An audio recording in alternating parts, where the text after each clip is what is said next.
Welcome to The Grounded Leader, Ayurvedic wellness for leaders who want to succeed from a place of balance. A podcast where ancient practices meet ambitious goals to help you operate with strength, clarity, and grounded intention. I'm your host, Sweta Vikram, an Ayurvedic doctor, trauma informed yoga teacher, award winning author, mindfulness coach, corporate wellness speaker, adjunct professor, and a lifelong student of what it really means to lead with clarity, purpose, and peace. Each week, we'll explore holistic wellness, how to excel in authentic leadership, and live with balance and purpose. Let's dive in. On today's episode, in honor of Women's History Month, actually, we're diving into how fitness and movement show up for women leaders, not as a discipline to be endured, but as an embodiment of our strength, our story, and our leadership. Now, let's start by looking at the dominant narrative around women and fitness. Many of us have been taught your body is for others to look at. Be smaller, be less visible, don't take up space. From childhood onward, many women internalize that movement is about shrinking or conforming. We move to compensate.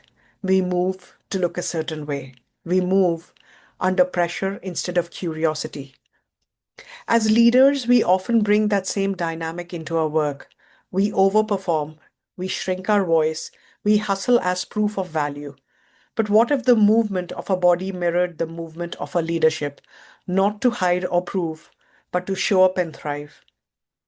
Here's the shift.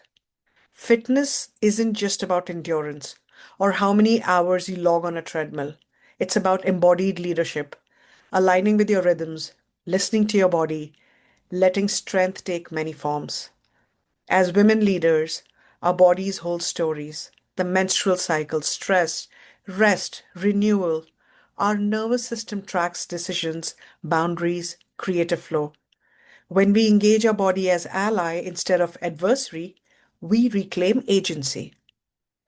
So rather than asking, how often can I push? We ask, what does my body need right now to support my leadership? It might be a restorative session. It might be a brisk walk. It might be saying no to one more meeting so you can stretch and breathe. Here are three actionable invitations for you this week as you lead and move in alignment. Check in ritual.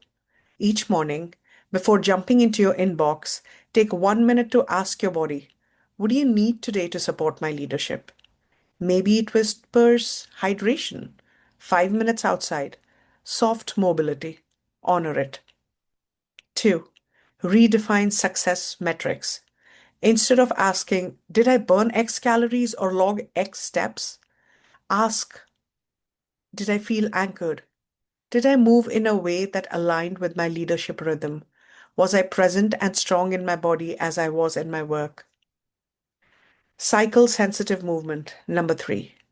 Especially as a woman leader, your body may move through phases: more high energy, more restorative. Integrate your leadership planning accordingly. In high flow phases, choose movement that matches. In low flow or recovery phases, honor softness, restore your nervous system. This is not weakness, it is wisdom. Why shift this lens? Because when our body is an ally, our leadership becomes grounded. We show up not from fear or repair, but from trust. We carry the message, my body matters, my leadership matters.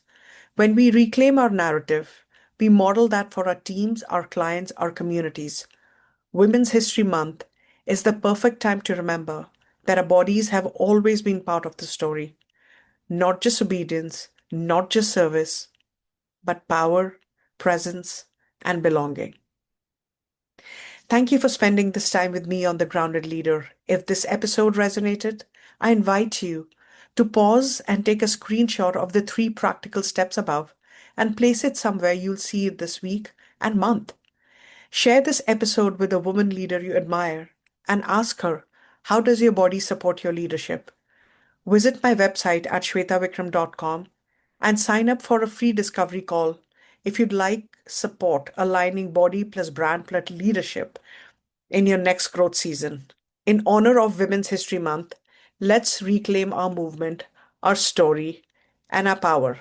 Until next time, lead grounded, move generously, live aligned.